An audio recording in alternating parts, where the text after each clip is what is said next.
उपवेष्णं शशिवर्णं चतुर्भुजं प्रसन्नवदनं ध्याये सर्वविघ्नोपशान्तये। ॐ गुरुर्ब्रह्मा गुरुर्विष्णुः गुरुर्देवो महेश्वरः गुरु साक्षात् परं ब्रह्म तस्मै श्री गुरवे नमः। वंदे परब्रह्म चिदात्मकं सद्वंदे गुरुं शान्तमुमेशमीशं वंदे शिवानंद गुरुप्रवीरं वंदे सदा ज्ञानपि वन्दनीयान्। ओम श्रीरामचंद्र परब्रह्म ओम श्रीरामचंद्र परब्रह्मणे नमः। ఉత్పత్తి ప్రకరణము వశిష్ఠ గీతలో ఉత్పత్తి ప్రకరణం చెప్పుకుంటున్నాం। ఈ ఉత్పత్తి ప్రకరణములో చిత్త చికిత్సా విధానము అనేది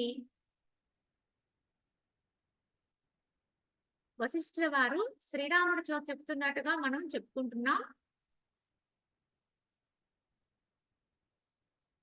మనసు తనకు తానే బంధమును కల్పించుకును అనే విషయం గురించి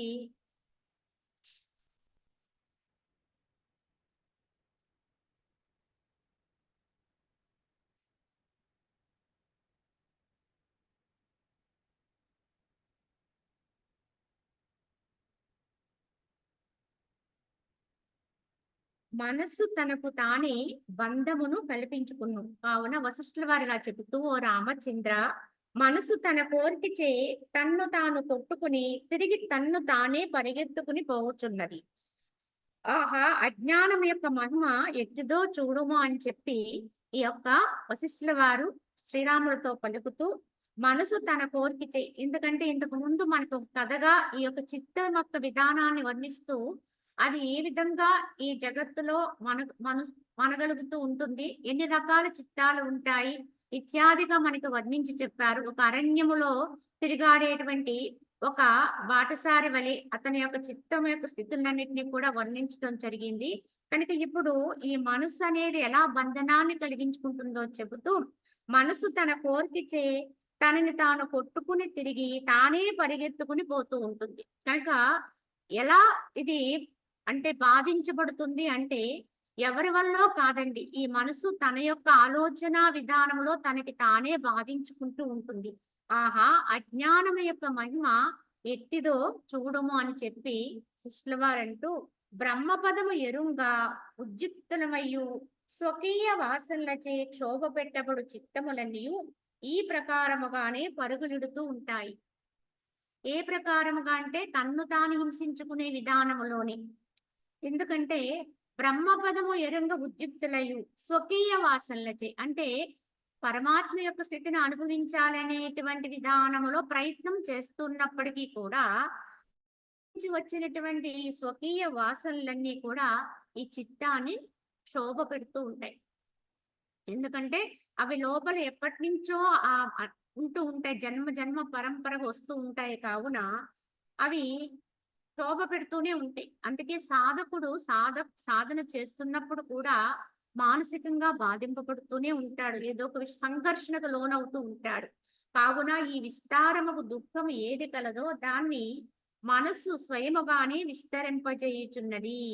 కావున ఈ విస్తారమైనటువంటి దుఃఖాలమయంగా ఉండే సంసార విధానం ఏదైతే ఉందో దాన్ని ఎవరు విస్తరింపజేస్తున్నారు అంటే మనసే విస్తరింపజేసుకుంటుంది। దాని ఆలోచన ప్రభావంతో అది ఇంకా ఇంకా విస్తరిస్తూ జగత్తును కూడా విస్తరింపజేస్తూ ఉంటుంది। మరియు ఆ దుఃఖము చే మిక్కిలి ఖేద పొందినదై తిరిగి దాని నుండి తానే పరిగెడిపోతూ ఉంటుంది। అంటే కల్పించుకునేది తానే, దాని నుంచి విసిగిపోయి దాంట్లో ఉండేటువంటి దుఃఖాలు పాల్పడి అనేక రకాలైనటువంటి వ్యధలకు లోనై చివరికి వైరాగ్యం పొందినటువంటిది దాని నుంచి దూరంగా పరిగెట్టిపోయేది అదే మనస్సు। పట్టుపురుగు తన యొక్క చొంగచే తాను నిర్మించుకున్నటువంటి వలయందు తనను తానే బంధించుకుంటుంది। ఇంతకీ ఈ పట్టుపురుగు యొక్క గూడు అల్లుకుంటుంది, అది తన నుంచి వచ్చినటువంటి చొంగతోటి అది గూడు అల్లుకుని దాంట్లో అది తన తానే బంధించుకుంటుంది। అదే విధముగా మనసు కూడా తన యొక్క సంకల్ప వాసన సమూహములచే తానే బంధమున పడుచున్నది. కావున ఈ విధంగానే ఈ మనస్సు అనేది కూడా ఏమిటి దీని బంధనాలు? ఏమిటి దీని గూడు కట్టుకునే విధానం అంటే, అనేకమైన సంకల్పాలు, వాసనల యొక్క సమూహమే ఈ మనసు బంధించబడేటువంటి గూడులా ఉంటుంది.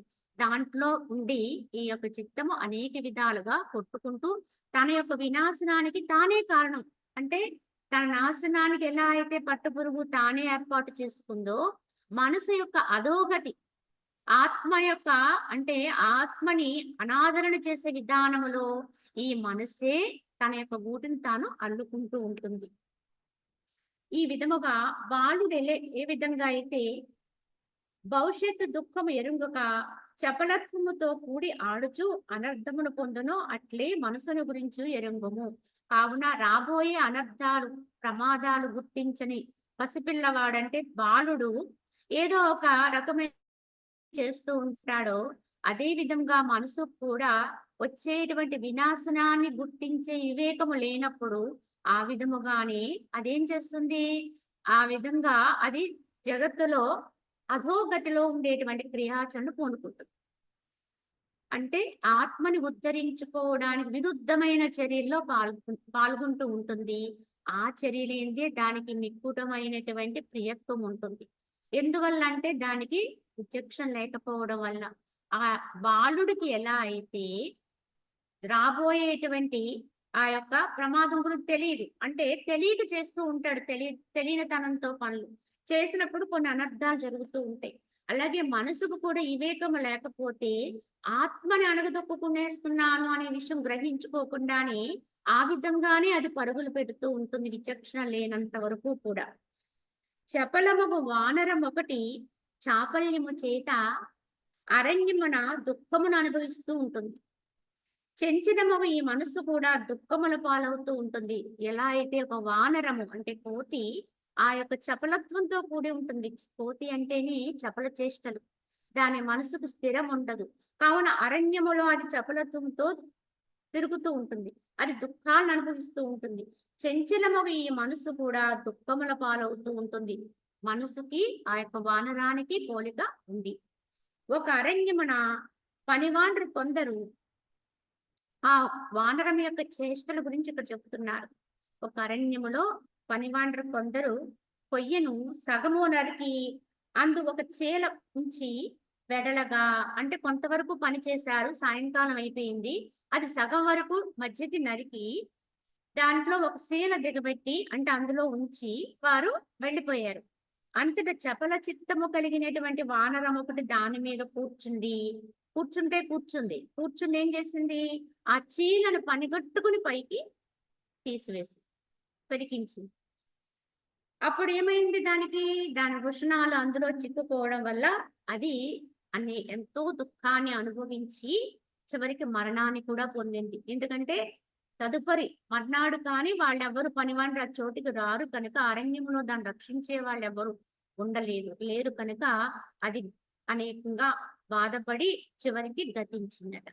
ఇంతకీ చీల అనేది పీకడం అనేది దానికి అవసరమైన పనా? దానికి అది అవసరం లేదు. కానీ దానికి ఉండే చపలత్వ లక్షణం వల్ల అది ఏం చేసింది? దాని మీద కూర్చుని అటు ఇటు కాలు పెట్టి కూర్చుని ఆ చెల్లిని గట్టిగా అది రాకపోయినా సరే ప్రయత్నం చేసి మరీ పెకిలించింది. తదనంతరము అది ఏమైంది? దానికి అపారమైన దుఃఖాలు పాల్పడింది. చివరికి గతించింది. ఈ విధంగానే ఉంటుందండి మనసు యొక్క చపలత్వం కూడా. దానికి ఎంతవరకు అవసరమో అంతవరకు మాత్రమే ఉంటే ప్రమాదమేమీ లేదండి. కానీ అవసరము లేని దాంట్లో కూడా అది కల్పన చేసుకుంటూ ఉంటుంది. అవసరము లేని విషయాల్లో కూడా అది సంకల్పాల వాసనలతో ఉంటుంది. యథార్థానికి అవసరం అంటే తన యొక్క శ్రేయస్సును కోరుకున్న వాడెవ్వడో అంటే ఆత్మ శ్రేయస్సును కోరే విషయం ఏదో అదే అవసర క్రియండి యథార్థానికి.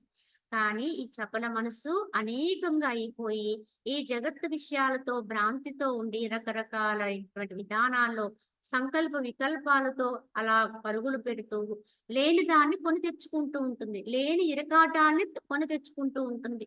రకరకాలైనటువంటి పరిస్థితులతో సతమతమవుతూ ఉంటుంది సమస్యలతోటి. ఈ మనసే ఇన్ని రకాలు తెచ్చిపెడుతూ ఉంటుంది. కావున చిరకాల సమాధి పాలనము చేతను, చిరకాల ఆత్మభావన చేతను, అభ్యాసము చేతను మనసు క్రమముగా తన రూపమును కోల్పోయి తిరిగి ఎన్నటికిని దుఃఖమును పొందకుండును అన్నారు. కానీ ఇటువంటి చపలత్వంతో ఉండేటువంటి ఈ మనసుని మన అధీనములోకి తెచ్చుకోవాలి అంటే అది అప్పటికప్పుడు అయ్యే పని కాదండి. దీనికి చిరకాల అభ్యాసం ఉండాలి. చాలా కాలము మనము చేసేటువంటి అభ్యాసము ఇందుకు మనకి సహాయం చేస్తుంది. కావున దేనికైనా సరే అభ్యాసం లేనిదే అది మనకి సాధ్యము కాదండి. అభ్యాసము చెయ్యగా ఏదైనా అధీనంలోకి వస్తుంది. కనుక మనస్సుని మన అధీనంలో తెచ్చుకోవడం అనే దానికి తగిన ఉపాయాలు ఆలోచిస్తూ దానికి తగినటువంటి అభ్యాసం చేస్తూ ఉండాలి. అలాగే చిరకాల ఆత్మ భావన అంటే నేను ఆత్మనై ఉన్నా అనే భావాన్ని పెంపొందించుకుంటూ క్రమముగా తన మనసును తన అధీనములోకి తెచ్చుకొని అన్ని దుఃఖాల నుంచి కూడా బయటపడి ఉండాలి. కావున ఈ విషయములో తొందరపడితే జరిగేది కాదు.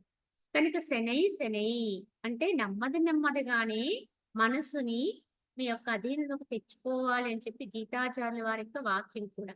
కావున ఈ విధంగా బలవంతంగా కాకుండా మనస్సుని ఇష్టపూర్వకంగానే అధీనంలోకి తెచ్చుకోగలిగి ఉండాలి. శ్రేయస్సు వైపుకి మరల్చగలిగి ఉండాలి. మనస్సు యొక్క ప్రమాదము చే జీవనకు దుఃఖములు పర్వతాకారములో వృద్ధి ఉంటాయి. అంటే ఎలా అనిపిస్తాయి? ఈ మనసు యొక్క ప్రమాదంతో దుఃఖాలు పర్వతం వలె వచ్చి గొప్పవిగా అనిపిస్తూ ఉంటాయి. మరల ఆ మనసు యొక్క సత్ప్రయత్నం వలన ఆ దుఃఖములు సూర్యుని ఎదుట మంచు వలె కరిగిపోతాయి, పటాపంచలైపోతాయి, లేకుండా అయిపోతాయి. ఎలా అయితే ఆ మంచుగడ్డ లేకుండా అయిపోయిందో అలాగా సూర్యతాపము చేత అదే విధముగా మనసుకి ఎప్పుడైతే సత్ప్రయత్నం వస్తుందో, వివేకం వస్తుందో, తద్వారా అంతకు ముందు తాను ఎంతో గొప్పవిగా భావించిన దుఃఖాలు, దుఃఖ పరంపరలు నాకు కనుక ఇంత గొప్ప దుఃఖాలు వస్తున్నాయి, ప్రమాదాలు వస్తున్నాయని భావించిన ఆ మనసే తగినటువంటి విచారణ చేసి, తగినటువంటి ప్రయత్నం చేసినట్లయితే ఆ దుఃఖాలన్నిటినీ కూడా తనకు తానే నివృత్తి చేసుకోగలుగుతుంది. కనుక మనకు వచ్చినటువంటి కష్టాల్ని గాని, దుఃఖాల్ని కానీ ఎవరు తొలగిస్తారండి అంటే తొలగించడానికి బయట ఎవరికీ సాధ్యం కాదండి. ఎవరైనా మన కొద్దిపాటి సహాయం చేసి అప్పుడప్పుడు మనకు కొంత ఉపశమనం కలిగించినప్పటికీ కూడా అది పరిపూర్ణం కాదు. ఎన్ని మారులు ఎందరో ఎన్ని దుఃఖాలని మనకు ఉపసంహరణ చేస్తారు. అలాగే మనం ఎవరి దుఃఖాలైనా లేకుండా చేయటం అనేది సాధ్యమవుతుందండి? ఎప్పటికీ అవ్వదు. కానీ ఎవరి మనసుని వాళ్ళు ఉద్దీపన చేసుకుని దానికి జ్ఞానం తెలియజేసి చక్కటి సజ్జన సాంగత్యంలో పెట్టి దాన్ని గనక అభ్యాసంలో ఉంచగలిగితే క్రమముగా తన దుఃఖాల నుంచి తానే బయటపడగలుగుతుంది. ఇదే అసలైన ఔషధం అండి. భవరోగికి కావలసినటువంటి ఔషధం ఏమిటి? తను తాను ఉద్ధరించుకునే విధానాన్ని పొందడమే. కనుక మనస్సుని అధీనంలో ఉంచుకోవాలంటే అభ్యాసం చేయవలసింది. ఎవరి యొక్క అభ్యాసం వారు చేయవలసింది.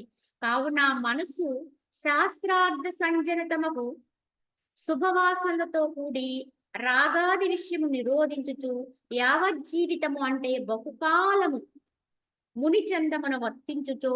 మరి ఎలా చేయాలండి ఈ మనసు అంటే? ఈ శాస్త్రార్థాలుగా మనకి చెప్పినటువంటి జ్ఞానం అయితే ఉందో ఆ జ్ఞానముతో కూడినటువంటిదై శుభవాసనలతో కూడి ఈ యొక్క రాగద్వేషాన్ని నిరోధించేటువంటి ప్రయత్నం చేయగలిగి ఉండాలి. ప్రియ అప్రియాల నుంచి దూరపడాలి. కనుక రాగము ద్వేషము అనేది ఏదైతే ఉందో అదే మనకి అధపాతాళం తోసేస్తుంది. కనుక ఈ రెండింటిని కూడా అతీతమయ్యే స్థితిలోకి మనం ఎంతకాలం ప్రయత్నం చేయాలంటే యావజ్జీవితము అన్నారు. యావజ్జీవితము అంటే అది ఎప్పుడు మనం ఆ ప్రయత్నంలోనే ఉండాలని అర్థం. జీవితకాలం అంతా అంటే బహుకాలము. అలాగా ముని చందమునా, ముని తన లోపల తనే మౌనంతో ఉండేవాడే ముని. ముని కనుక ఆ ముని చందమును వర్తించుచు అంటే ఏ యొక్క సంకల్పముల లోపల వాసనలు లేకుండా ఉండగలిగే మనసుని సాధించిన వాడే ముని అని చెప్పబడతాడు. మనసులో ఆలోచన లేని విధానములో ఉండడమే నిజమైన మౌనం అండి. ఆ మౌనములో నుంచి ముని తత్వం వస్తుంది. కనుక అలా ముని చందమును వర్తిస్తాడో అత్తరి అయ్యది తత్వబోధ ద్వారా పరమ పవిత్రమైనదియు జన్మాది వికార రహితమైనది కావునని తాపత్రయ వర్జితమైనటువంటి పూర్ణ బ్రహ్మ పదమును పొందగలుగుతుంది. ఈ విధముగా బహుకాలము సాధన చేస్తే తద్వారా ఈ యొక్క ఆ యొక్క బ్రహ్మాకార వృత్తిని అందుకోగలుగుతుంది. కనుక జన్మాది వికారాలు లేనటువంటిది, తాపత్రయాలు లేనటువంటి పూర్ణ బ్రహ్మపదాన్ని అందుకోగలుగుతుంది బహుకాలం ప్రయత్నం చేస్తే. దాని యందు నిలకడ కలిగిన జీవుడు మరల ఎన్ని ఆపదల యందు కూడా దుఃఖమును పొందకనే ఉంటాడు. కానీ ఎవరికైతే ఆ బ్రహ్మపదమునందు కలగటం వేరు, దాని అనుభవానికి తెచ్చుకోవడం వేరు, వచ్చిన దాన్ని స్థిరపరచుకోవడం. ఇదే యోగక్షేమం వహామ్యహం. అంటే యోగము అంటే అప్పటి వరకు లేనిది ఏదైతే అది సిద్ధిస్తుందో అది యోగ ప్రాప్తి. ఏదైనప్పటికి కూడా ఆ వచ్చినటువంటి యోగము యొక్క స్థితి ఏదైతే ఉందో దానిని క్షేమం అంటే దాన్ని మళ్ళీ అది మన నుంచి దూరం కాకుండా రక్షించే బాధ్యత. యోగక్షేమం వహామ్యహం అన్నారు పరమాత్మ మనకి భగవద్గీతలో చెప్పింది. ఎవరైతే అనన్యమైన చిత్తంతో నన్ను ధ్యానిస్తూ ఉంటారో అటువంటి వారి యోగక్షేమం నేనే వహిస్తానని చెప్పారు.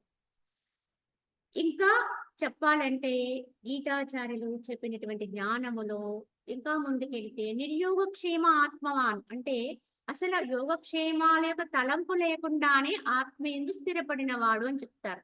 స్థితప్రజ్ఞుడి గురించి చెప్తూ వచ్చినప్పుడు మనకి ఈ విధంగా చెప్తారు. ఆత్మస్థితిని ఎవరైతే అందుకుంటారో, పట్టుకుంటారో, దానిలో స్థిరపడుతూ ఉంటారో, నిశ్చలత్వం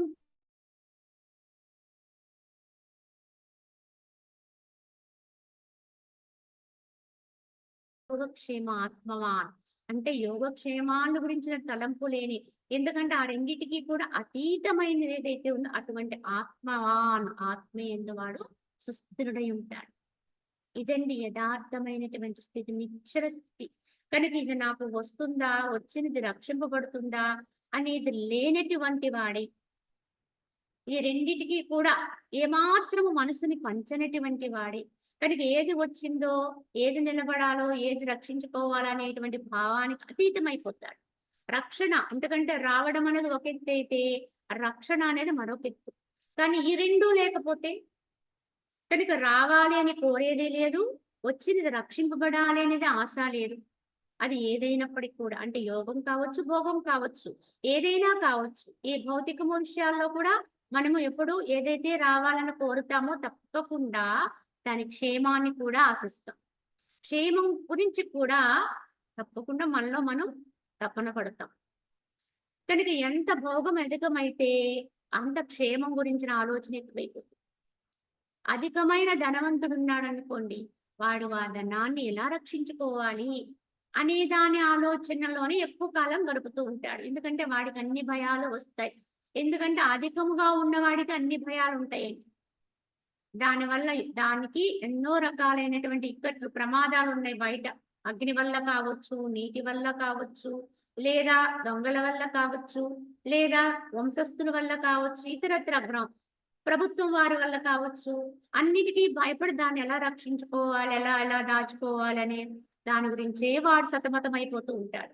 కానీ ఎంతవరకు అవసరమో అంతవరకే కలిగిన వాడు ఉన్నాడు అనుకోండి, వాడికి ఏ భయము లేదండి.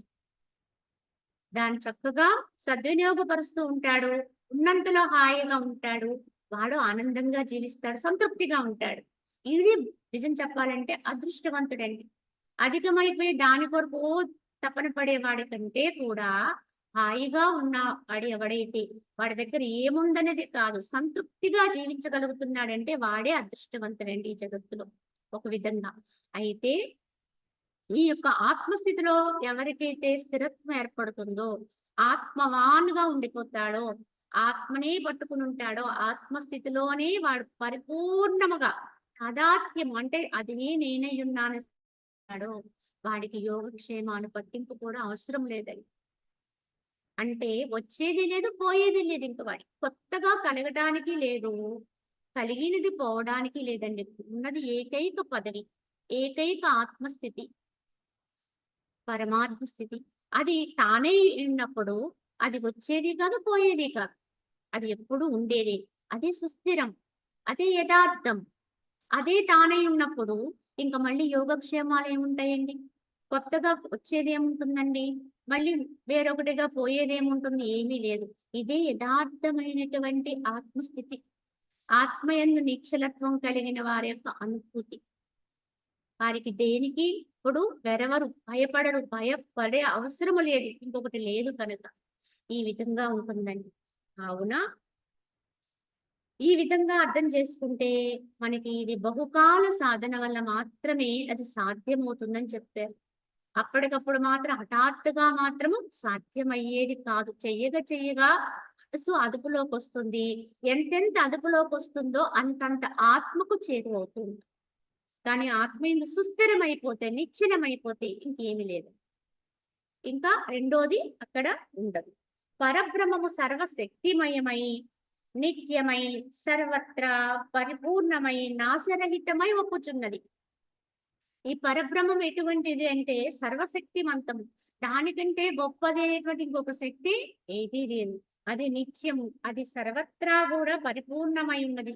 దానికి నాశనము లేదు. ఆ విశాల పరమాత్మయందు లేని పదార్థమే లేదు. కొరతే లేదండి అందులో. ఇది లేదు, ఇది రావాలి, ఇది కావాలి అనే ప్రశ్నే లేదండి అక్కడ. అది పరిపూర్ణం. దాంట్లో ఎక్కడ వెలితి లేదండి. కనుక పరిపూర్ణం అంటే సర్వము తానై ఉన్నది. ఎప్పుడైతే ఈ సర్వము తానై ఉన్న అనుభూతిని పొందుతాడో వాడికి ఇక్కడ చిత్తరాహిత్యం అంటే కోరడానికి చిత్తమే ఉండదండి. కోరవలసిన అవసరం కూడా ఉండదు. కనుక వెలితి లేని వాడు ఎందుకంటే ఏదైనా కోరుతున్నాము అంటే అక్కడ కొరత ఉంది అని అర్థం. కానీ పరిపూర్ణంగా ఉండేటువంటి ఈ స్థితిలో కొరతే లేదండి. పరిపూర్ణానికి అర్థమే కొరత లేని స్థితి. అంటే సర్వము తానైనటువంటి స్థితి. కావున పరమాత్మ యందు లేని పదార్థమే లేదు. అదే వాడికి నిత్యానందాన్ని ఇస్తూ ఉంటుంది. ఓ రామచంద్ర, ఈ జగత్తుని నేను అను జీవతత్వమును ప్రత్యేగాత్మ రూపమగు బ్రహ్మముగాని నీవిప్పుడు వీక్షింపుము. కావున ఓ రామ, ఈ జగత్తునంతటినీ కూడా నేను అనే రూపము భాషించేటువంటి జీవతత్వం అంటే మన లోపల మనము నేను అని చెప్పేటువంటి అహంకారపూరితమైనటువంటి జీవతత్వము అది దేన్ని చూపిస్తుంది? దేహాన్ని చూపిస్తుంది. ఇది నేను అని చూపిస్తుంది. కానీ ఆ జీవతత్వము దేనికి? ఆ యొక్క ప్రత్యేగాత్మకు ప్రతిరూపం అంతే తప్ప యథార్థంగా జీవత్వం అనేది వేరుగా ఇంకొకటి లేదండి. ప్రతిబింబము. బింబమే సత్యం గాని ప్రతిబింబం ఎప్పటికీ సత్యం కాదండి. కనుక పరమాత్మకు ప్రతిబింబము లాంటిది ఈ యొక్క జీవాత్మ. కనుక ఎప్పటికైనా జీవాత్మ అనేది ప్రతిబింబము కనుక అది రహితమైపోతుంది. ప్రతిబింబం ఎప్పటి వరకు ఉంటుందండి అంటే మనం చూడండి, మనం మన యొక్క రూపాన్ని చూసుకోవాలి అంటే ఒక అద్దాన్ని ఆశ్రయిస్తాం. ఒక అద్దం అనేది అక్కడ ఉందనుకోండి, అప్పుడు మనకి మన యొక్క రూపము ప్రతిబింబిస్తుంది. అంటే మనకి వేరుగా ఇంకొక రూపాన్ని మనం దర్శించగలుగుతాం, చూడగలుగుతాం. అంటే ఎలా చూడగలుగుతాం? మన ఆకృతి ఎలా ఉందో అదే విధానమైన ఆకృతిని మీరు అక్కడ చూడగలుగుతారు. కానీ క్షుణ్ణంగా పరిశీలన చేసినట్లయితే మనకి మన ప్రతిబింబానికి ఒక వ్యత్యాసం ఉంటుందండి. ఏమిటి ఆ వ్యత్యాసం అంటే, బింబముగా ఉన్న మీరు కుడి చేయి ఎత్తితే ప్రతిబింబము అద్దంలో కనిపించే ప్రతిబింబము ఎడమ చేయి ఎత్తినట్టుగా కనిపిస్తుంది. అంటే కుడి ఎడమైపోయిందండి. అంటే కుడి ఎడమైపోతే అంతా తారుమారైపోయిందని లెక్క. అంటే బింబానికి ఏది కుడో ప్రతిబింబానికి అది ఎడమైపోయింది. అంటే ఈ రెండు వేరు. ఈ రెండు ఒకటి కాదు. అంటే ఒక్కటే కానీ వీటి లక్షణాలు వేరు. వీటి విధానం వేరు అనేది మనకు అర్థమైపోతుంది. మరి ఆ ప్రతిబింబం అనేది లేకుండా అవ్వాలంటే అక్కడ అద్దం తీసేసామనుకోండి, ప్రతిబింబము రహితమై. లేదా అద్దం దగ్గరికి మనం వెళ్ళలేదనుకోండి, మన ముందు అద్దాన్ని పెట్టుకోలేదనుకోండి, అక్కడ ప్రతిబింబం కనిపించదు. మొత్తానికి అద్దం అనేది ఒకటి ఉంటేనే ప్రతిబింబ లక్షణం వచ్చిందండి. అలానే ఈ ప్రతిబింబించేటువంటి తత్వం కలిగినదే మనస్సండి. ఈ మనస్సు అనే దర్పణం ఉన్నంత వరకి ఆత్మకు ప్రతిబింబము లాంటి జీవుడు ఆత్మ అనేది ఉంటుంది. కానీ దర్పణాన్ని తీసేస్తే ఎలా అయితే ఆ ప్రతిబింబ రాహిత్యమైందో, రహితమైపోయిందో, అలాగే మనసును తీసేస్తే ప్రతిబింబము ఏమైపోతుంది? మాయమైపోతుంది అంటారు. కానీ ఎక్కడ మాయమైపోయింది అంటే ప్రతిబింబము బింబములో లయిస్తుందండి. ఇప్పటి వరకు కనిపించినటువంటి మన ప్రతిబింబము బొమ్మ అద్దాన్ని తీసేస్తే మనలోనే అంటే మన ఆకృతిలోనే లయమవుతుంది. అలాగే మనస్సు అనేటువంటి అద్దాన్ని తీసేస్తే జీవాత్మ అనేటువంటి ప్రతిబింబ తత్వము, పరమాత్మ అనేటువంటి బింబతత్వంలో లయత్వాన్ని పొందుతుంది. కలిసిపోతుంది. ఏకత్వాన్ని అనిపిస్తుంది. ఇదే జీవ బ్రహ్మైక్యత్వము అని చెప్తారు. ఆ రెండిటిని ఏకం చేయాలి అంటే ఏం చేయాలి? ప్రతిబింబము లేని ప్రతిబింబం అంటే అసలు యథార్థంగా వాస్తవం కాదు. అక్కడ ఇద్దరు లేరు, ఒక్కడే ఉన్నారు. కానీ రెండుగా అనిపిస్తుంది. కనుక మనసు అనే దర్పణాన్ని కనుక తొలగించగలిగితే, లేకుండా చెయ్యగలిగితే, అందుకనే మనకి యోగ శాస్త్రం కానీ, జ్ఞానపూర్వకమైన విధానంలో కానీ ఏం చెప్తున్నారు? మనస్సు అనే అడ్డును తొలగించండి. అది ఉన్నంత వరకు జీవాత్మ ఉంటుంది. జీవుడున్నంత వరకు దేహ అహంకారం ఉంటుంది. దేహ అహంకారం ఉన్నంత వరకు జగత్తు ఉంటుంది. గుణాలుంటాయి. తద్వారా భావాలుంటాయి. అదే మనకి సంసారము, మాయ. కనుక ఇదే మనసు ఉంటే ఇన్నొచ్చినాయండి. ఆ మనసునే రహితం చేయగలిగితే ఇవన్నీ ఒకేసారి అదృశ్యమైపోతాయి. అంటే లేకుండా అయిపోతాయి. కావున ఈ జగత్తుని నేను అను రూపముచే భాషించే జీవతత్వము ప్రత్యేగాత్మ రూపముగు బ్రహ్మము గాని అంటే ఈ జగత్తునంతటినీ కూడా ఆ యొక్క ఆత్మ గాని బ్రహ్మము గాని వీక్షించు. ఆ ఆత్మ సర్వవ్యాపకమై నిత్యము మహాశరీరముతోట ఉదయించినదై ఒప్పుచున్నది. ఎందుకంటే ఈ దేహం అనేది ఒక సామాన్యమైన ఒక దేహం అనుకుంటే ఇది కూడా స్వాత్మాలయమే. అంటే ఆత్మకి ఆవాసంగా ఉన్నటువంటి ఉపాధి. అలాగే విశ్వం ఏమిటి? విశ్వమంతా కూడా విశ్వాత్మ యొక్క దేహాలయం చెప్పాలంటే. విశ్వాత్మకు ఉండేటువంటి రూపం ఏమిటి అంటే, అంటే అనంతాత్మకు ఉండే రూపం ఏంటంటే ఈ జగత్తే.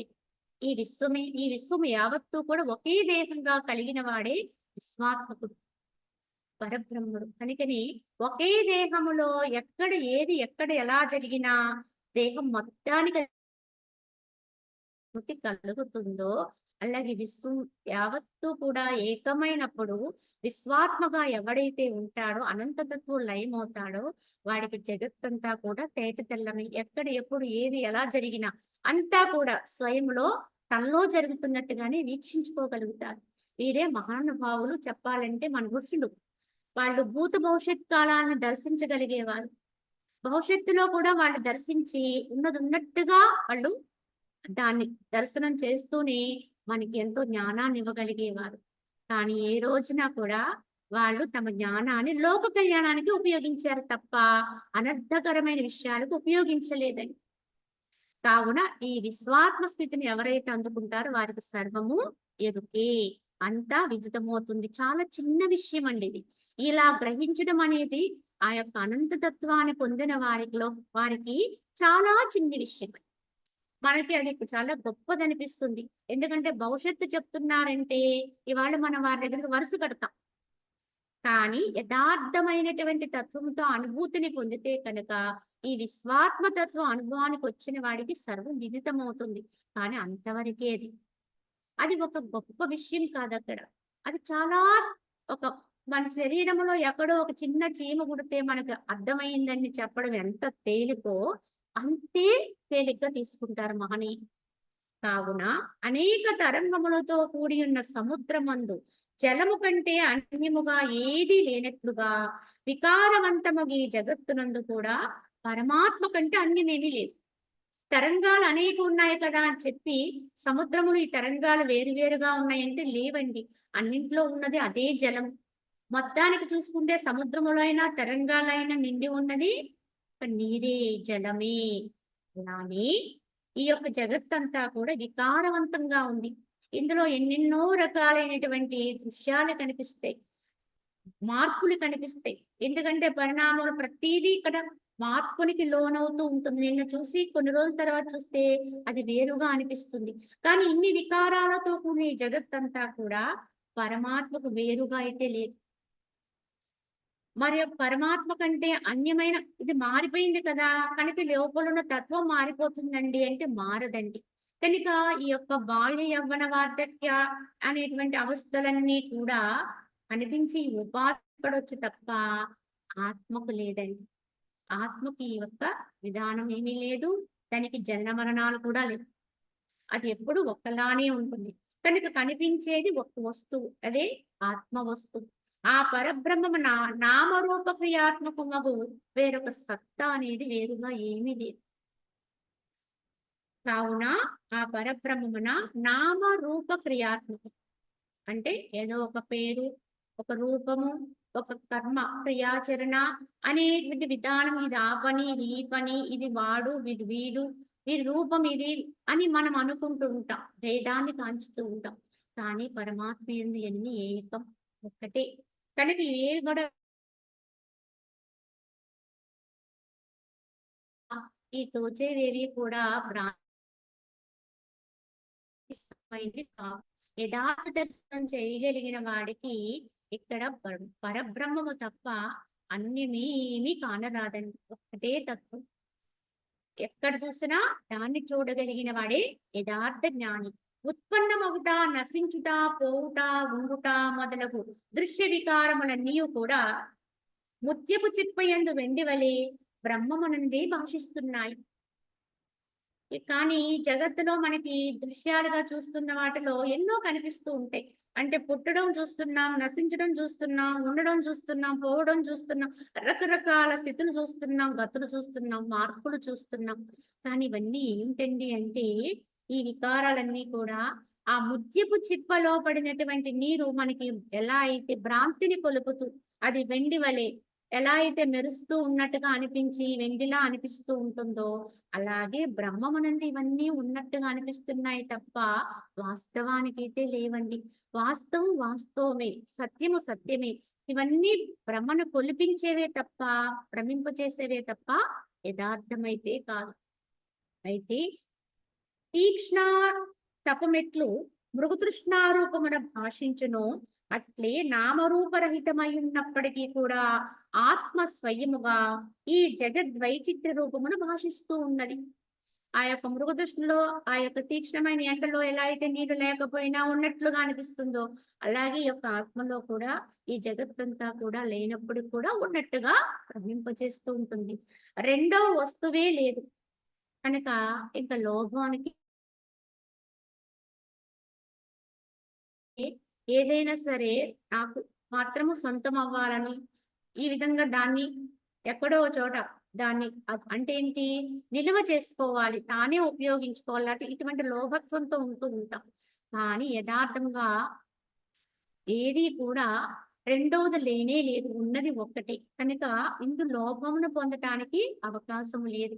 ఈ సత్యం తెలుసుకున్న వాడికి ఏదైనా సరే త్యాగం చేసే లక్షణం వస్తుంది తప్ప లోభత్వం రాదండి. లోభి ఎప్పుడు తాను ఖర్చు పెట్టడు, తాను ఉపయోగించుకోడు, ఎవరికి ఉపయోగపడనివ్వడు. తాను ఉపయోగపడడు, ఎవరికి ఉపయోగపడనివ్వడు ఏది కూడా. ఇది లోభి లక్షణం అండి. కానీ యథార్థమైనటువంటి ఆత్మతత్వము ఎరింగినటువంటి వాడికి ఆత్మే సత్యము, జగత్తంతా కూడా దాంట్లో ఉన్నటువంటి భ్రమ మాత్రమే కనిపిస్తుంది, మాయమవుతుంది. కానీ ఇదేది కూడా సత్యంగా ఎప్పుడూ స్థిరంగా ఉండేది కాదు అనేది గ్రహించిన వాడు ఎవడైనా సరే ఈ జగత్తులో ఏదైనా సరే చాలా తేలికగా, చాలా సునాయాసంగా వదలగలుగుతాడు, విడవగలుగుతాడు. అంటే త్యాగపూర్వకమైన జీవనాన్ని కలిగి ఉంటాడు. ఎందుకంటే ఇవి ఎలాగూ చిల్లిగవ్వలే, ఉపయోగము లేనివే, వాస్తవమైనవి కానివి. ఇందులో మార్పులనేవి ఇలా ఇలా జరుగుతున్నంత మాత్రం వచ్చేది లేదు, పోయేది లేదు అన్నంతగా దీన్ని తీసుకుంటాడు. ఈ జగత్ విషయాలు దేన్ని కూడా తాను పట్టించుకోడు, లోపలికి తెచ్చుకోడు. కావున లోభత్వం అనే దానికి అవసరం లేదు, అవకాశం లేదు. అలాగే మోహాన్ని పడ్డారా అంటే దేన్ని చూసి మోహపడాలి? ఇదేమైనా ఈ ఉండేది ఏదైనా సరే స్థిరంగా ఉంటుంది అనుకుంటే మోహపడొచ్చు. ఒక అందం అంటే సౌందర్యంగా ఉన్న ఒక వస్తువుని గాని, ఒక దృశ్యాన్ని కానీ, ఒక వ్యక్తిని కానీ చూసి మోహించాము అంటే అది అలా ఉండిపోతే అర్థం ఉంది. కానీ ఏది కూడా దేనికి కూడా స్థిరత్వము లేదండి. ఇవాళ ఎంతో అందంగా ఉన్నది రేపటికి అంటే కొన్ని నాడులకి అది కృషించిపోతుంది. అది ఎండిపోతుంది. అది చివరికి అనాకారంగా మారుతుంది. ఇవాళ చాలా సౌందర్యం కొంతకాలానికి చూడ్డానికి అసహించుకునే విధంగా తయారైపోయి ఉన్నాయి. పదార్థాలు కావచ్చు, రూపాలు కావచ్చు, ఏవైనా కావచ్చు. ఇవాళ మధురంగా దోచిన పండుని 3 రోజులు, 4 రోజులు అట్లానే పెట్టి ఉంచామనుకోండి. ఆ తర్వాత ఇవాళ చూడ్డానికి ఇంపుగా ఉంది, సొంపుగా ఉంది. సరే ఇలా మన దగ్గర కానీ మనమేమనుకుంటామంటే ఇవన్నీ మనకు మాత్రమే. కానీ వీటిని నేనే వాడాలి అని చెప్పి వాటిని అలానే ఉంచేసుకున్నామనుకోండి. అప్పుడేమవుతుంది 2, 3 రోజుల తర్వాత అవి ఎలానో కుళ్ళిపోతాయి, పాడైపోతాయి. అప్పుడు మనమే వాటిని అసహ్యించుకొని బయటికి పడేస్తాం. కానీ వివేకవంతుడు ఏం చేస్తాడు? ఇవి అందంగా ఉన్నప్పుడే, మధురంగా ఉన్నప్పుడే వీటిని అందరికీ పంచాలి. ఎందుకంటే ఇది 4 రోజులు పోతే ఇవి ఈ పనికి రాకుండా అయిపోతాయి అని తెలుసుకుంటాడు కనుక చాలా చక్కగా దాన్ని త్యాగపూర్వకంగా, సంతోషంగా అంటే ఇవ్వడం అనేది ఎలా ఇస్తాడు? సంతోషంగా, పరిపూర్ణమైన తృప్తితో ఇస్తాడు. అలా అందరికి పంచుతాడు. అలా పంచి తాను అనుభవిస్తాడు. ఎందుకొచ్చింది వీడికి లక్షణం అంటే సత్యం గుర్తించాడు. ఇది ఎలాగో ఉండవివి. మారిపోతాయి. అనుకున్నవాడు వెంటనే బావున్నప్పుడే, చక్కగా ఉన్నప్పుడే అందరికీ వీటిని అందించేద్దామని. వారిలో ఉన్న ఆత్మ ఆనందిస్తే అంటే వారు తిని సంతృప్తి పడితే, ఆనందపడితే ఆ ఆనందం వారికి అందుతూ ఉంటుంది. ఈ విషయాన్ని గుర్తించిన వాడు అలా పంచుతూనే ఉంటాడు. ఎప్పుడూ అందరికి అందుతూనే ఉంటాడు. ఇదే నిజమైన త్యాగభావం. ఎందుకు చేశాడు? సత్యాన్ని గుర్తించాడు కనుక. కానీ సత్యాన్ని గుర్తించకపోతే అంటే పండే కాదండి. ఏదైనా అంతే. ఏ వస్తువైనా అంతే. ఏ విషయమైనా అంతే. కనుక ఎప్పుడు, ఎక్కడ, ఏది, ఎలా చేయాలో అది అప్పుడక్కడ అలానే చేయాలి తప్ప, అది ఎప్పుడో చేద్దాము, తర్వాత ఏదో చేద్దాంలే, ఎవరికో ఇచ్చే తర్వాత అంటే అప్పటికి ఎలా ఉంటామో తెలీదు. ఏం చేస్తామో తెలీదు. అది ఎలా ఉంటుందో తెలీదు. కనుకనే ఎప్పటికప్పుడు దాన్ని అందించడమే. అంటే ఎప్పటికి అర్హత కలిగితే అది దానికి వారికి అందటానికి ఎప్పుడు కూడా నిరాకరణ చేయకూడదు. ఎందుకంటే అది సమృద్ధిగా ఉన్నప్పుడే పంచగలిగి ఉండాలండి ఏదైనా సరే. ఈ విధంగా ఆలోచన చేయగలిగితే, ఈ విధమైన సత్యాన్ని తెలుసుకోగలిగితే స్వార్థం అనేది అడుగంటిపోతుంది. ఎలానూ పోయేదే కదా ఇది. ఎలానూ హరించుకుపోయేదే కదా! ఎలానూ నశించిపోయేదే కదా! దాన్ని ఎందుకు మనం వినియోగించకూడదు, పంచకూడదు, లేతే దాన్ని ఎందుకు అంటే లోక కళ్యాణార్థం ఎందుకు వినియోగించకూడదు అన్నట్టుగా మారిపోతారు సాధు మహాత్ములు. అందుకే వాళ్ళు ఏ ఫలితాన్ని ఆశించకుండానే కర్మాచరణ చేస్తూ ఉంటారు. ఇది గ్రహించుకోవాలి. త్యాగపూర్వకమైన జీవనాన్ని గడుపుతూ ఉంటారు. అది మనం అలానే ఉంచుకున్నా అది ఉండేది కాదు. నశించిపోయేది. ఒక పనిముట్టు మన దగ్గర ఉందనుకోండి. ఒక యంత్రం. తెలివైన వాడేంటి ఉపయోగించుకుని తద్వారా దాని వల్ల వచ్చే ఉత్పత్తిని మనం వాళ్ళమవుతాం. ఆ విధం కాకుండా దాన్ని అట్లానే ఉంచి దాన్ని పూజ చేసామనుకోండి రోజు. అది తుప్పట్టేసిందనుకోండి. పనికి రాకుండా అయిపోయింది. నువ్వు పని చేయించుకున్నా అది కొంతకాలానికి జీర్ణావస్థకొస్తుంది. కానీ పని చేయించకపోయినా వస్తుంది. పని చేయించకుండా దాచామనుకోండి ఇంకా తొందరగా పాడైపోతుంది. కానీ చేయించుతూ దాని నుంచి ఉత్పత్తి కలిగి దాన్ని అందరికీ పంచామనుకోండి. అప్పుడేమవుతుంది అది జీర్ణావస్థకు వచ్చినా అదెలాగో నాశనత్వంతో కూడిందే. కానీ అదెంతో ప్రయోజనకారి. ఇది గుర్తిస్తాడు సాధు మహాత్ముడు. ఇది గుర్తించి ఏదైనా సరే తాను ఆ విధమైనటువంటి విధానంలోనే త్యాగంతో జీవిస్తూ ఉంటాడు. కనుకనే దేని యందు కూడా లోభత్వాన్ని పొందేటువంటి అవసరము లేదు. అలాగే మోహం. ఎందుకంటే ఇది సౌందర్యం లేకపోతే గొప్పది, విలువైనది అంటే దాని పట్ల మోహం వచ్చేస్తుంది. కానీ ఏ ఒక్క అందమైన లేదా ఏ ఒక్క విలువైన కొంతవరకు మాత్రమే, కొన్ని రోజులు, కొన్ని నాళ్ళు మాత్రం అన్నట్టు గుర్తిస్తే దేన్ని మోహించడు, కాంక్షించడు. దేని పట్లైనా ఒకే భావనతో ఉంటాడు. కావున ఇక్కడ మోహానికి తావులేదు. తృష్ణ కూడా లేదు. ఆసక్తి లేదు. వీటన్నిటికి కారణం ఒకటేనండి. ఇది ఎప్పుడు ఇలానే ఉండేది కాదు. ఇది యదార్థం కాదు అని ఒకే ఒక ఎరుకుంటుంది చూడండి తెలివి. ఆ తెలివి ఉన్న వాడికి దీని పట్ల అన్ని రకాలైన ఉండకూడని భావాలన్నీ పోతాయి. కనుక దీని పట్ల కోరిక కూడా ఉండదు వాడికి. ఎందుకండి కోరిక కోరి మనం ఏదో పొందితే మాత్రం దీని నుంచి మనకొచ్చే లాభం ఏంటి అని ప్రశ్నించుకుంటాడు. స్వప్నములో మనకి ఒక ముళ్ళ కిరీటం పెట్టారు. కొంచెం మనకి దుఃఖమయిందనుకుందాం అక్కడ. సరే అది తీసేసి బంగారు కిరీటం పెట్టారు. కానీ మెలుకువ వచ్చిందండి. స్వప్నం నుంచి బయటకొచ్చాం. అప్పుడు మన చెంత ముళ్ళ కిరీటం ఉంటుందా? బంగారు కిరీటం ఉంటుందా? ఆ 2 ఉండవు. ఎందుకంటే, ఆ 2 స్వప్నంలోనివే కదా అంటాము. మరి 2 స్వప్నములో నీకు ఏదొచ్చినా, ఇక్కడ మాత్రం నీకు వాటి వల్ల ప్రయోజనం లేదు. ఉపయోగం లేదు అనేది గుర్తించి కలలో ఏదొస్తే ఏమైందిలే అన్నట్టుగా దాన్ని తీసుకుంటాం. మరి ఇది కూడా స్వప్నమేనండి. ఇప్పుడు మనం ఉన్నది స్వప్నంలోనే ఉన్నాం. అసలు స్వప్నం అంటేనే అసలు ఎలా వస్తుంది? కల వచ్చింది అంటే నిద్రపోయేవాడికి వచ్చేదాన్ని స్వప్నం అంటారు. కల. కల రావాలంటే వాడు నిద్రపోవాలి. నాకు కల వచ్చింది అని వాడు చెప్పాలన్నా మళ్ళీ మెలుకువ వచ్చిన తర్వాత చెప్పాలి. అంటే నిద్రపోయేవాడికొచ్చేది స్వప్నము, కల.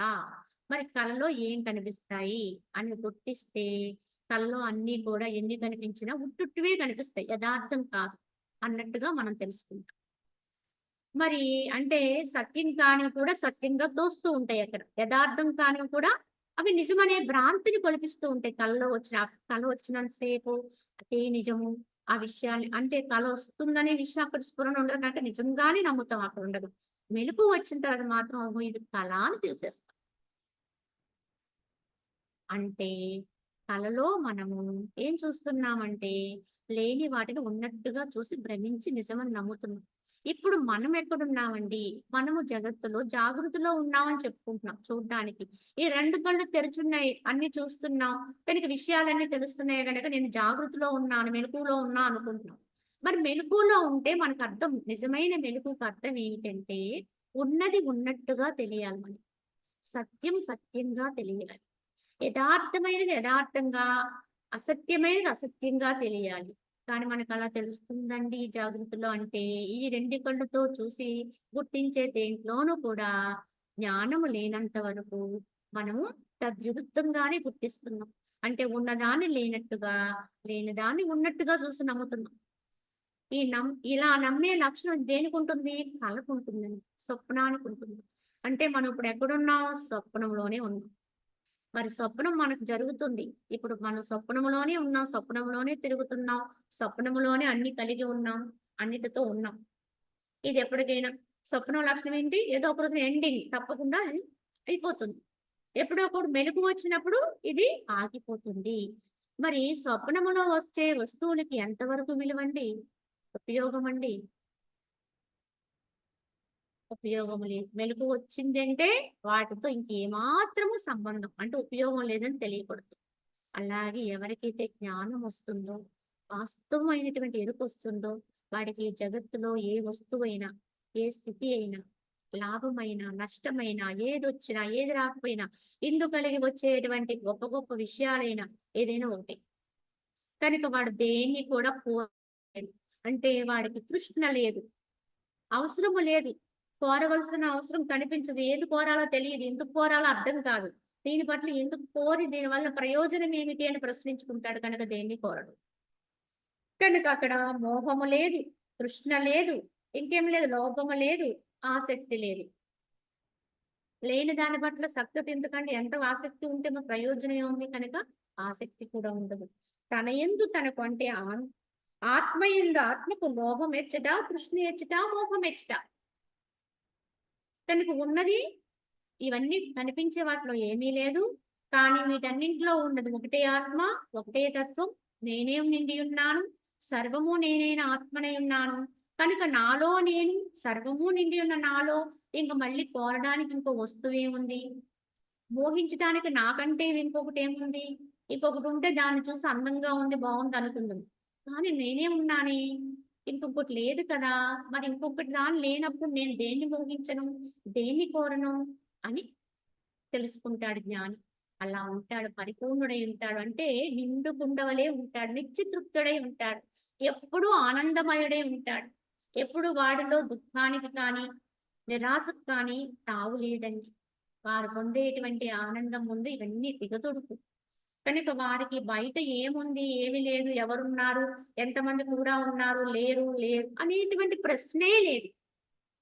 వారు ఏకాకిగా ఉన్నా, 100 మందితో కలిసి ఉన్నా, లేదా ఎంత మందిలో ఉన్నా, లేదా ఒక్కరిగా ఉన్నా, వారికి మంది మార్బలం ఉన్నా, ఏమీ లేకపోయినా, వికారైన ఏదైనా సరే వాడు లక్షాధికారైన, భిక్షాధికారైన వాడు ఒక్కలానే ఉంటాడు. యథార్థ విధి. ఇదే వాస్తవ స్థితి. ఇదే గమనించుకోవాలి. ఎవ్వరమైనా ఎప్పటికైనా అందుకోవలసినటువంటి స్థాయి ఇదే అని తెలుసుకోగలిగి ఉండాలి. కనుక ఆ పరంధామగు పరమాత్మయే తెలియనప్పుడు చిత్తమని, జీవుడని చెప్పబడతాడు. తెలియబడనిచో బంధువు కూడా అబంధువే అవుతాడు కదా! ఎందుకంటే ఆ యొక్క జీవుడే భగవంతుడు. కనుక పరమాత్మయే పరంధామమైన పరమాత్మయే తెలియబడినప్పుడు ఈ చిత్తము, జీవుడు వస్తారు. భగవంతుడిని ఎరగనంత వరకు, భగవంతుడుగా మనం తెలుసుకోనంత వరకు చిత్తం ఉంటుంది, జీవుడుంటాడు. తెలియబడకపోతే బంధువు కూడా అబంధువే. అంటే మన పక్కనే ఎవరో ఒకాయన కూర్చున్నారు. మనకి చాలా దగ్గర బంధువు అయినప్పటికి కూడా వారిని మనం ఎప్పుడూ చూడలేదనుకోండి. వారి గురించి వివరాలు కూడా తెలియలేదనుకోండి మనం గుర్తించి. వారి వివరాలేమన్నా మనకి తెలిసి ఉండి ఫలానా అనుకుంటే మనకి బంధువవుతాడు తప్ప, అంటే మనసు కలిగి ఉంటే బంధువవుతాడు తప్ప, తెలియకపోతే బంధువు కూడా అబంధువే. అలాగే తెలియకపోతే ఇక్కడ ఆత్మయే ఇక్కడ జీవుడుగా మనకి అనిపిస్తూ ఉంటాడు. ఈ జీవుడే దేవుడని తెలియనంత వరకు వాడు జీవుడుగానే అనిపిస్తూ ఉంటాడు. పక్కనే మనమేగానే ఉన్నాం. జీవుడుగానే ఉన్నాం. దేవుడు ఎక్కడున్నాడు? ఇక్కడే ఉన్నాడు. జీవుడుగా నేనుగానే ఉన్నాడు. కానీ నాకు దేవుడుగా తెలియట్లేదు అంటే తెలియక పడకపోవడమే అజ్ఞానమని. తెలియనంత వరకు మనకి ఎలా అయితే వాడిని గుర్తించలేదో, అలాగే చేరువలో, చెంతలో ఇంకా చెప్పాలంటే తన్మయమై నువ్వయ్యే ఉన్నటువంటి దేవుడిని ఎందుకు తెలియలేకపోతున్నామంటే తెలుసుకోలేకపోవటమే, తెలియకపోవడమే కారణం అంతే. తెలిస్తే ఈ జీవుడే దేవుడండి. తెలియకపోతే ఆ దేవుడే జీవుడుగా ఉండిపోతున్నాడు. అంతే తేడా. ఈ ప్రపంచమున జీవుడు వాస్తవముగా ఆత్మయే అయినను అహంకారాది అంటే అనాత్మ వస్తువుల తాదాత్మ్యముచే అనాత్మ వలె ప్రకాశిస్తున్నాడు. కనుక ఈ జగత్తులో ఈ జీవుడు వాస్తవముగా ఆత్మయే, అన్యము లేదు. కానీ మరి ఎందువల్ల అంటే అహంకారం వచ్చిందండి. అహంకారం ఏమిటి అంటే దేహముతో అనుసంధానమై మనసు వచ్చి దేహాన్ని పట్టుకుందనుకోండి, ఈ కనిపించేటువంటి రూపాన్ని పట్టుకుందనుకోండి, ఈ రూపమే నేననేటువంటి వ్యతిరేక భావంలోకి వెళ్ళిందండి ఆత్మకి. అంటే అసలు దాన్ని వదిలేసి కానిదాన్ని పట్టుకుందండి. దీంతో పాటే వ్యవహారం చేస్తుంది. ఇదే అహంకారం. ఈ అహంకారంతోటే అన్ని పుట్టేస్తాయి. గుణాలు, భేదాలు అన్నీ వచ్చేస్తాయి. కనుక ఈ అనాత్మ వస్తువులు తాదాత్మ్యముచే ఈ జీవుడు అనాత్మ వలె ప్రకాశిస్తున్నాడు. నిజానికి జీవుడు ఎలా అంటే ఆత్మే జీవుడండి. కానీ ఎప్పుడైతే అంటరాని వాళ్ళని అంటేమనుకోండి అస్పృశ్యత వచ్చేస్తుంది. మలిన పడ్డాము అని ఎలా అనుకుంటామో, అలాగే దేహం అనేది నిజమైనటువంటి అంటరానివాడు. ఎప్పుడైతే ఈ జీవత్వం వచ్చి వీడిని పట్టుకుందో, మనసొచ్చి దేహాన్ని పట్టుకుందో, వాడికి ఎలా అంతా కూడా వాడు కూడా ఎలా ఉన్నాడు ఇప్పుడు జీవుడు కూడా అనాత్మ వలె గోచరిస్తున్నాడు. అంటే జీవుడు కూడా చనిపోతాడు, మళ్ళీ పుడతాడు. ఎందుకంటే ఆత్మకి పుట్టుక లేదు, చావు లేదు. కానీ జీవుడికి మరణముంది, పుట్టుకుంది అంటున్నాం. అంటే ఏమిటి? దేహాన్ని వదిలేస్తాడు. అదే మరణం అంటున్నాం. మళ్ళీ కొత్త దేహాన్ని పొందుతాడు. అదే జన్మ అంటున్నాం. నిజానికి ఆత్మకి వదిలే పని లేదు, పట్టుకునే పని లేదు. వచ్చేది లేదు, పోయేది లేదు. కానీ అహంకారంతో కూడుకుని ఉండి దేహాత్మంతో ఉండడం వల్ల, దేహాత్మ తాదాత్మ్యంతో ఉండడం వల్ల ఈ జీవుడు కూడా అనాత్మ వలె అనిపిస్తూ ఉంటాడు.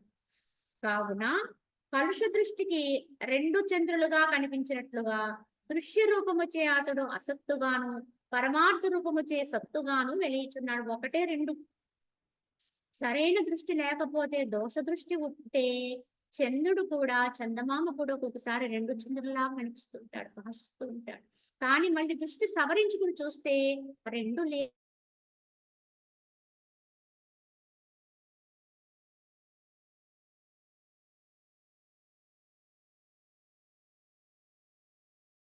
వేరుగా అనిపిస్తూ ఉంటుంది. ఆత్మ కంటే అన్యముగా అనిపిస్తుంది.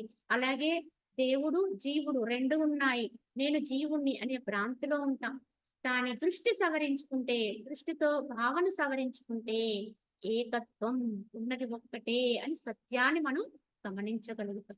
ఎవరికి అంటే ఈ ఆత్మకు బంధము ఏ కాలమునందును సంభవము కాకి ఉన్నదో అతడు నేను బద్ధుడును అని తలంచుట కల్పనయే అగును.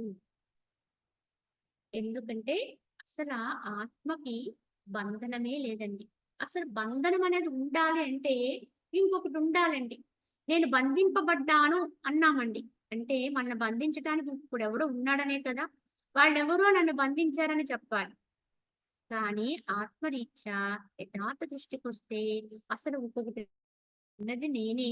ఒకటే ఏకం అని మరల ఘోషిస్తున్నారు ఇదే జ్ఞానాన్ని. కనుక అటువంటప్పుడు దానికి బంధనం ఏమిటి? ఇంకెవరు బంధిస్తారు? కనుక బంధనం ఏ కాలమందును లేదు ఆత్మకి. కానీ సంభవము కాకియున్నను మరి ఎందుకు బంధించబడుతున్నాడు? అంటే నేను బద్ధుడిని అని తలంచుట కల్పనయే అగును. అలా బంధనమే లేనటువంటి ఆత్మ నేను బద్ధుడను, నేను బంధింపబడి ఉన్నాను అని ఏ యొక్క తలంపైతే ఉందో, ఈ తలంపంతా కూడా కల్పన. అంటే లేని దాన్ని ఎలా అయితే మనం కల్పించుకుంటామో, ఊహించుకుంటామో మనసుతోటి, అలాగే ఏ బంధనము లేనటువంటి ఆత్మ బంధింపబడి ఉన్నాను. నాకెన్ని బంధనాలో అంటున్నాం మనం. నాకెప్పుడు ముక్తి వస్తుందో, నాకెప్పుడు మోక్షము కలుగుతుందో అంటున్నామంటే అర్థం ఏంటి? నేను బంధింపబడి ఉన్నాను. ఎప్పుడు నేను దీంట్లోంచి బయటపడగలనో అనే భావము. ఎందుకంటే అసలు నాకు ఏ బంధనము లేదు. నేనెప్పుడు ముక్తుడని, నేనెప్పుడు స్వతంత్రుడిని, నేను కానిదేదీ లేదు అని ఎవరైతే తనను తానుగా అయిపోతారో వారికి అసలు జీవతత్వమే లేదు కనుక వారికి మరలా ముక్తి అనేది అవసరమా అంటే వారికి వేరే మోక్షం ఇంకెందుకండి ఉన్న చోటనే ఉన్నారు. అదే తాముగా ఉన్నారు. కనుక ఈ స్థితి అర్థము కానంత వరకు మనము మోక్షాభిలాషులమై ఉంటాము. దాని కొరకు ఆరాటపడుతూ ఉంటాము. కనీసం నేను పొందాలనేటువంటి స్పృహలో అన్నా ఉంటాం కొంతవరకు సాధకులు. అసలు ఈ స్పృహ కూడా లేని వారు ఎందరో ఉంటారండి. అసలు తాముండే స్థితి ఏమిటో గుర్తించకుండా ఉండేవారు ఎందరో ఉన్నారు లోకములో అజ్ఞానముతో. కావున ఇదంతా కల్పనయే. మరియు ఎవరికి బంధము కాల్పనికమైయున్నదో అతనికి మోక్షము కూడా మిథ్యేయగును కానీ యథార్థము కాదు. ఎందుకంటే సత్యం అనేది ఒకటుంటే అంటే బంధం అనేది నిజంగా కలిగిందనుకుందాం. అప్పుడు మోక్షం అనేది కూడా నిజంగా వచ్చిందనుకోవచ్చు. అసలు బంధమే లేదు ఎప్పుడు అనుకున్న వాడికి ఇంకా మోక్షం ఎక్కడి నుంచి వస్తుందండి? మోక్షం కూడా కల్పనయే. అంటే ఇప్పుడు మనము నేను బంధింపబడి ఉన్నాను అనుకోవడము కల్పనే. మళ్ళీ కొద్ది రోజుల తర్వాత నాకు మోక్షం వచ్చేసింది, ముక్తిని పొందేశాను, నాకేదో అయిపోయింది అని ప్రకటించుకున్నాం అనుకోండి. అది కల్పనయే. ఇలా ఉన్నప్పుడు ఇలా అనుకున్నావు, ఇలా భావన చేశావు, ఇది ఇలా కల్పించుకున్నావు. నీ మనసు మారి తదనుగుణంగా నేను మళ్ళీ మోక్షాన్ని పొందాను, నేను స్వతంత్రుడినయ్యాను, నాకు ముక్తి వచ్చింది, నాకు పరమానందం వచ్చింది అని ప్రదర్శన. అని ఎప్పుడైతే మనం చెప్పామో అది కూడా కల్పనే. కావున ఇది మిథ్య అయితే అది మిథ్యే. మోక్షము కూడా మిథ్యయగును కానీ యథార్థము కాదు. ఎందుకంటే ఆత్మ ఎల్లకాలమునందును సత్యమై భాషించుచుంట ఇక దానికి బంధం ఎచ్చట, మోక్షం ఎచ్చట అన్నారు. కావున ఇప్పుడు మనకి కొత్తగా ఇంకొక ఉద్యోగం లాంటి అర్హత లాంటిది ఇంకొకటి ఏదో వచ్చేస్తుంది అనుకున్నంత వరకు కూడా మనం ఇంకా అజ్ఞానంలో ఉన్నట్టే. నాకు అదొచ్చింది, ఇదొచ్చింది అని ప్రకటన చేసుకున్నంత వరకు కూడా మనం అజ్ఞానంలో ఉన్నట్టే. మరి ఎప్పటికండి అంటే ఈ కల్పనలేవి లేకుండా స్వతసిద్ధంగా స్వయంగా ఏమై ఉన్నామో అదిగా అవ్వడమే తప్ప ప్రకటన చేసుకోవడానికి ఏమీ లేదండి. ప్రకటన చేసుకున్నాము అంటే అహంకారంతో ఉన్నట్టే. దేహ అహంభావంతో ఉన్నట్టే.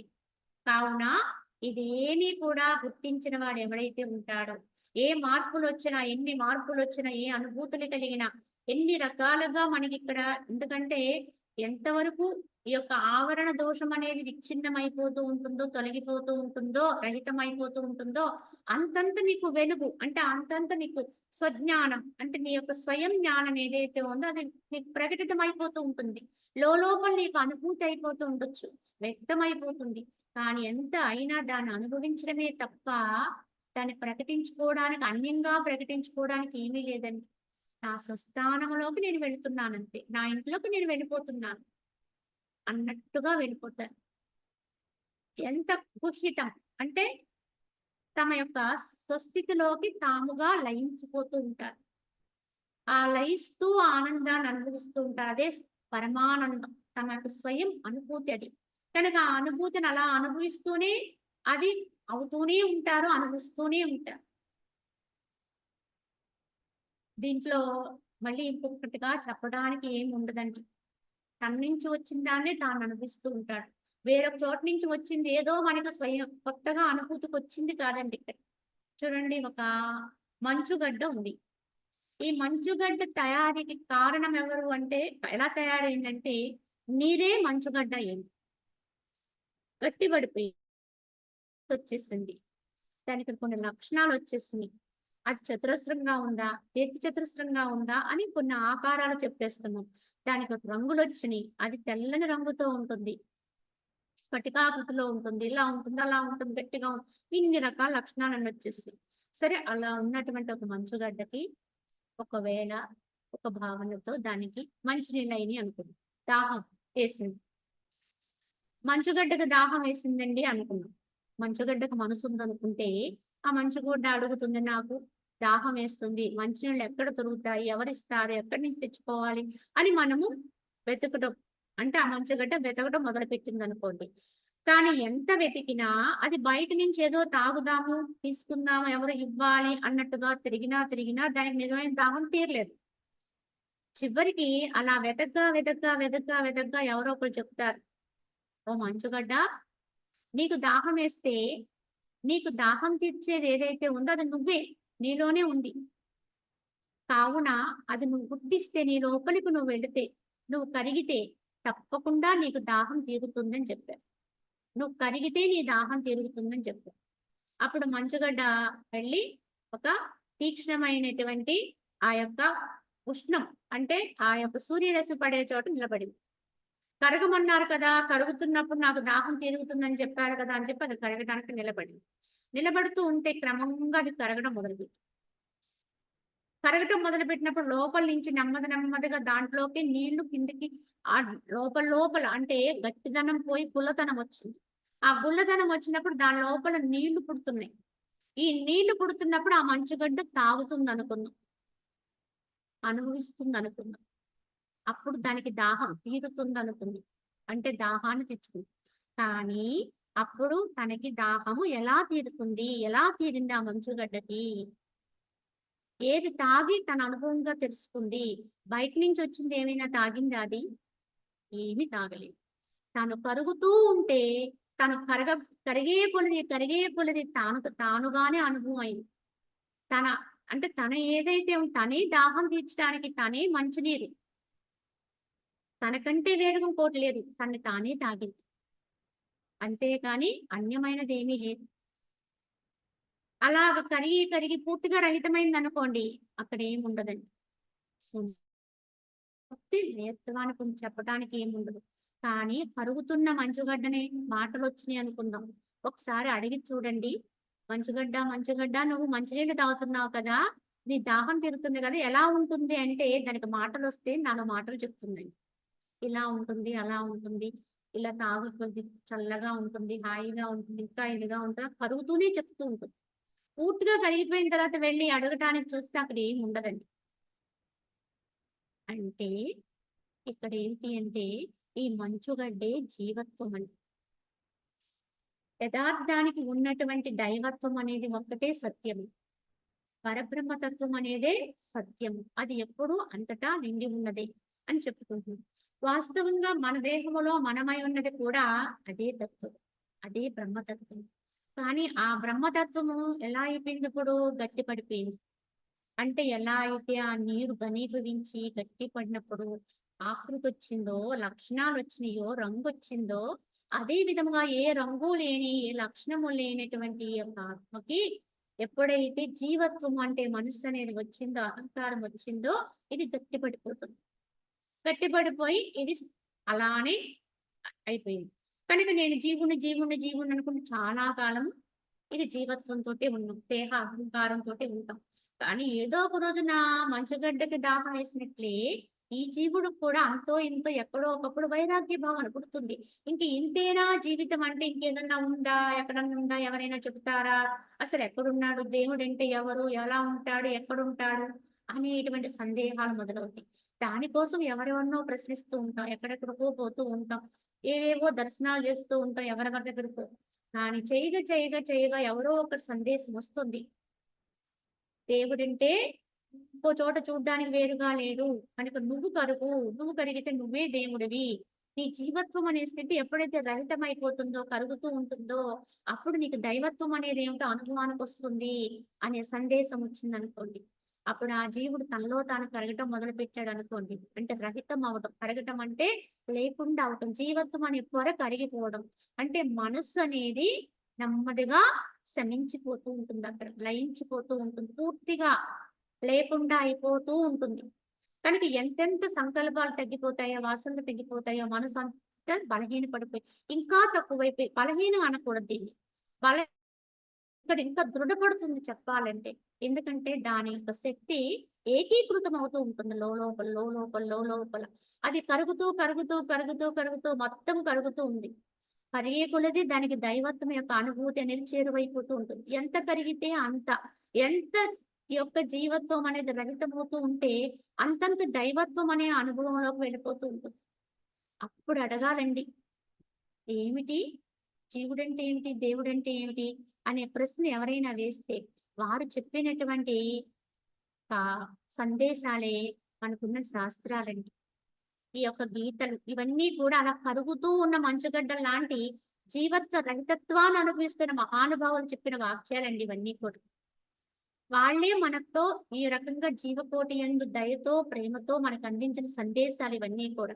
ఇలా ఉంటుంది, అలా ఉంటుందని ఇన్ని ఉపమానాలతో వాళ్ళు చెప్పాలి అంటే వాళ్ళు అనుభవిస్తూ చెప్పాలి తప్ప, లేకపోతే చెప్పలేరండి ఎవ్వరు కూడా. దాన్ని పూర్తిగా మనకి అవగాహన అయ్యేంత వరకు తీసుకొచ్చి కొంతలో కొంత ఉదహరించాలంటే వాళ్ళు అది పొందుతూ ఉండాలి, గ్రోలుతూ ఉండాలి. వాళ్ళు దాన్ని పానము చేస్తూ ఉంటూ, ఆ పానము చేస్తూ ఉన్న దాని రుచిని చెప్తూ ఉన్నారు. ఇది మధురంగా ఉంది. ఇది చాలా చల్లగా ఉంది. తియ్యగా ఉంది. ఇప్పుడు అది గ్రోలుతూ ఉన్నవాడు అది తాగుతూ గ్రోలుతూ ఎలా చెప్తాడో, ఆ మంచుగడ్డ కరుగుతూ తన దాహాన్ని తీర్చుకుంటూ దాని గురించి వర్ణన చేస్తుందో, అలాగే మహానుభావులు కూడా ఆ తత్వంలో ఉంటూ, దాన్ని అనుభవిస్తూ, అది పొందుతూ, దాని యొక్క స్థితిలో ఉన్నప్పుడు ఎలా ఉంటుందో, అదే లోక కళ్యాణార్థము మనకి ఈ యొక్క దృశ్యానికి అంటే ఏంటి జగత్తుకి అందించారండి ఈ సంపద.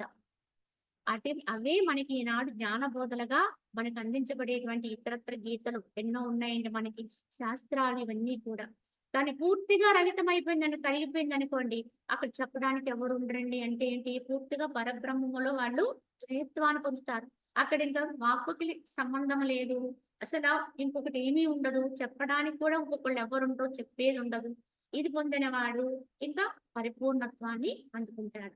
కానీ ఎప్పటికైనా సరే ఈ స్థితిలోకి వెళుతున్న వారు ఈ జగత్తుకు ఉపయోగపడతారండి.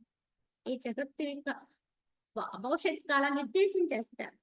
వారికి ఏమేమి కావాలి?